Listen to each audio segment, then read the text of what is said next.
Luna 25 खींचते रह गया चांद की तस्वीरें और चंद्रयान 3 ने मचाया धमाल। 17 अगस्त के दिन इसरो ने दबाया ऐसा बटन कि देखकर रूस छोड़िए नासा और चीन का भी हुआ हाल बेहाल।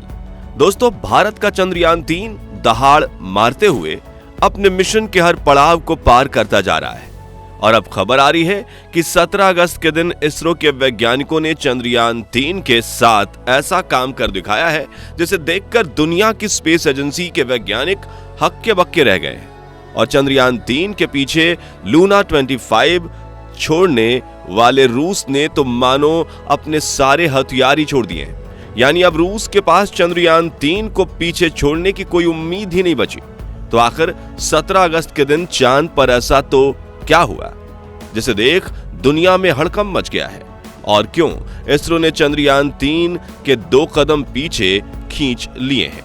यानी जिस चंद्रयान 3 150 में से 100 किलोमीटर की दूरी पर पहुंचना था, उसी दिन इसे 153 किलोमीटर की कक्षा में क्यों धकेला गया। इसके पीछे इसरो का मास्टर प्लान क्या है, जानने के लिए बने रहिए वीडियो के अंत तक। दोस्तों, 14 जुलाई के दिन लॉन्च होने से लेकर आज तक चंद्रयान 3 बिना रुके चांद की तरफ बढ़ता ही जा रहा है और आए दिन इसरो के वैज्ञानिक इस मिशन से जुड़ी खुशखबरी देते रहते हैं, जिससे हम भारतीयों का सीना गर्व से चौड़ा हो जाता है, जबकि भारत के दुश्मन देशों को ऐसी मिर्ची लगती है कि उनकी बोलती बंद हो जाती है। इसी बीच दोस्तों, 17 अगस्त के दिन इसरो ने अपने इस मून मिशन को लेकर इतनी बड़ी खबर दे दी कि जिसे सुनकर हमारे दुश्मनों का दिल बैठ चुका है।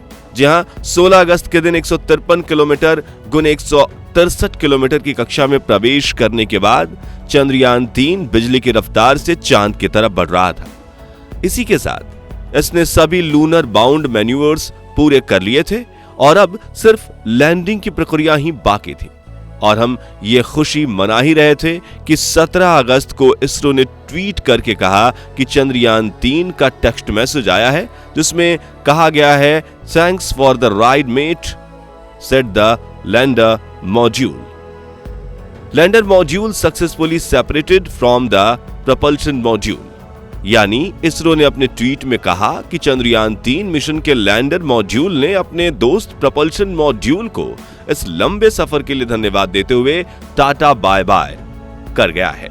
दरअसल 17 अगस्त के दिन चंद्रयान 3 के प्रपल्शन मॉड्यूल और विक्रम लैंडर को एक दूसरे से अलग किया जाना था, जिसके लिए सुबह से ही इसरो के मिशन ऑपरेशन कॉम्प्लेक्स में टेंशन का माहौल फैला हुआ था, क्योंकि किसी भी चीज को स्टडी कंडीशन में एक दूसरे से सेपरेट करना तो काफी आसान है, लेकिन कई हजार किलोमीटर की रफ्तार में चलती हुई चीज को 2 हिस्सों में तोड़कर अलग करने के दौरान इसके दोनों हिस्से एक दूसरे से टकरा सकते हैं, जिससे या तो ये दोनों हिस्सों को टूटकर तबाह कर सकते हैं या फिर अपनी राह से भटककर चांद पर क्रैश लैंड हो सकते हैं। इसलिए दोस्तों, दोनों की रफ्तार और एंगल को सही रखकर इनका सेपरेशन करना बेहद ज्यादा जरूरी है। और अब खुशखबरी यह है कि इसरो के वैज्ञानिक चंद्रयान 3 के प्रपल्शन मॉड्यूल और विक्रम लैंडर को एक दूसरे से अलग करने में कामयाब हो चुके हैं। इस प्रक्रिया में वैज्ञानिकों ने सबसे पहले चंद्रयान 3 के प्रपल्शन मॉड्यूल और विक्रम लैंडर दोनों के इंजन को कम रेट पर फायर कर दिया, जिससे सेपरेशन के बाद भी दोनों अचानक से आए इंपैक्ट की मार से अपनी कक्षा में भटक न जाए। आगे की प्रक्रिया आसान शब्दों में समझाएं तो उसके बाद वैज्ञानिकों ने प्रपल्शन मॉड्यूल और विक्रम लैंडर को जोड़ने वाले हुक खोल दिए, जिसके तुरंत बाद वैज्ञानिकों ने प्रपल्शन मॉड्यूल के इंजन को कक्षा में विपरीत दिशा में फायर कर दिया, जिससे इंजन ब्रेकिंग की प्रक्रिया शुरू हुई और प्रपल्शन मॉड्यूल की स्पीड कम होने लगी, जबकि विक्रम लैंडर के इंजन इसे कक्षा में आगे की तरफ पुश कर रहे थे, जिससे ये दोनों हिस्से एक दूसरे से अलग होने लगे और सेपरेशन की प्रक्रिया पूरी हो गई। और फिर विक्रम लैंडर के इंजन को फुल पावर पर ऑन करके इसे कक्षा में ही प्रपल्शन मॉड्यूल से काफी आगे भेज दिया गया, ताकि दोनों की टक्कर ना हो। इस तरह से इसरो के मिशन ऑपरेशन कॉम्प्लेक्स में बैठे वैज्ञानिकों ने चंद्रयान 3 के इन दोनों हिस्सों को अलग किया। दोस्तों, चंद्रयान 3 मिशन के इस महत्वपूर्ण पड़ाव को पार करने के बाद हम ये कह सकते हैं कि इसरो ने अपने मिशन में 80% सफलता हासिल कर ली है और अब बाकी के 20% पड़ाव को विक्रम लैंडर अकेले पार करेगा। जी हां, प्रपल्शन मॉड्यूल का सफर अब खत्म हो चुका है और वो इसी कक्षा में चांद की परिक्रमा करेगा, जबकि विक्रम लैंडर ने लैंडिंग प्रोसेस शुरू कर दिया है और वो यहां से अकेले ही आगे बढ़ने वाला है। दूसरी तरफ रूस का लूना 25 तो हाल ही में चांद की कक्षा में एंटर हुआ है और सेपरेशन से पहले इसे चांद के 4 चक्कर लगाने पड़ेंगे। वहीं रूस के इस मिशन की सफलता के चांसेस भी कम हैं। जी हां, चंद्रयान 3 की सफलता के चांस 100% हैं, वहीं रूसी लूना 25 के चांस सिर्फ 70% हैं। ऐसे में भारत को लगातार मिल रही सफलता को देखकर पुतिन का दिल बैठ गया है और वो चंद्रयान 3 से आगे निकलने की साजिश में लगा हुआ है। वहीं चीन, पाकिस्तान और ब्रिटेन तो भारत से इतने जल रहे हैं कि क्या बताएं।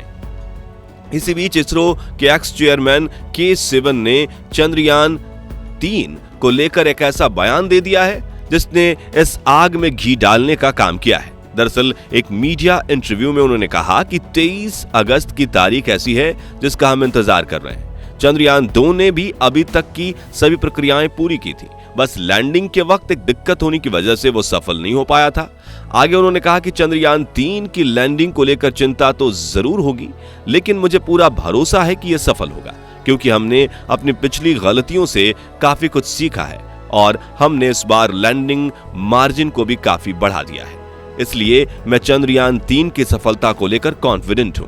साथियों, अपने इस बयान में K-7 लैंडर के जिन बदलावों की बात कर रहे हैं वो ये है कि चंद्रयान 3 के इस लैंडर में भी कई बदलाव किए गए हैं। जैसे कि चंद्रयान 2 के विक्रम लैंडर में 5 थ्रस्टर्स थे, लेकिन चंद्रयान 3 के लैंडर में 5 की जगह सिर्फ 4 एडवांस थ्रस्टर्स लगाए गए हैं, जो चारों तरफ सही संतुलन बनाए रखने में लैंडर की सहायता करेंगे। इसके अलावा इसरो ने चंद्रयान 3 के लैंडर के पैरों को बड़ा और मजबूत बना दिया है। साथ ही इसमें लगे सोलर पैनल को भी बड़ा किया गया है और फ्यूल स्टोरेज कैपेसिटी को भी बढ़ाया गया है और सबसे जरूरी, इसके सॉफ्ट लैंडिंग सीक्वेंसेस को काफी हद तक इंप्रूव किया गया है। वहीं इसमें कुल 9 नए और एडवांस सेंसर्स के साथ artificial intelligence on board computer भी लगाया गया है, जो लैंडिंग के दौरान इन सेंसर्स का इस्तेमाल करके सही निर्णय खुद लेगा, जिससे गलती की कोई गुंजाइश ही नहीं बचेगी।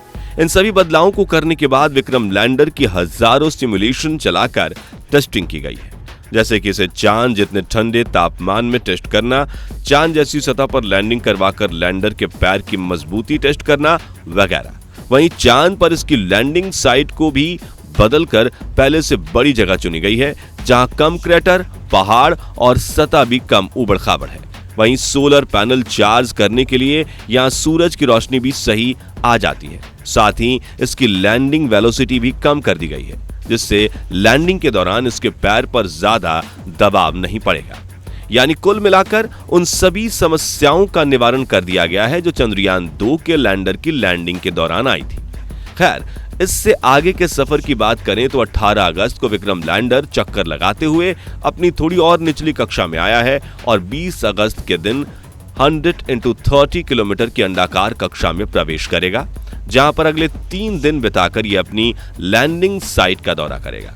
ऐसा इसलिए क्योंकि 23 अगस्त तक चंद्रयान 3 के लैंडिंग वाले इलाके में रात होने वाली है और विक्रम लैंडर को रात नहीं बल्कि दिन में काम करने के लिए डिजाइन किया गया है। इसलिए 23 अगस्त को जैसे ही पहली सुबह होगी, विक्रम लैंडर 30 किलोमीटर की दूरी से चांद की सतह पर लैंडिंग करने निकल पड़ेगा और उस दिन शाम के 5:47 पर चांद की सतह पर सॉफ्ट लैंडिंग करेगा। दोस्तों, यहां लैंडिंग के आखिरी 15 मिनट काफी महत्वपूर्ण होने वाले हैं और आपको बता दें कि इन 15 मिनटों में मुश्किल लैंडिंग शेड्यूल को जानने के लिए आप एंड स्क्रीन में दी गई लिंक पर क्लिक करके उस वीडियो को देख सकते हैं। तो दोस्तों, क्या चंद्रयान 3 के लॉन्च के बाद दुनिया भर के देश इसरो और भारत से जलने लगे हैं? इस बारे में अपनी कीमती राय हमें कमेंट करके जरूर बताएं। अगर वीडियो पसंद आया हो तो लाइक और शेयर करके हमें सपोर्ट कीजिए। साथ ही ऐसे ही कमाल के वीडियोस देखते रहने के लिए हमारे चैनल को सब्सक्राइब और फेसबुक पेज को फॉलो करना ना भूलें। धन्यवाद।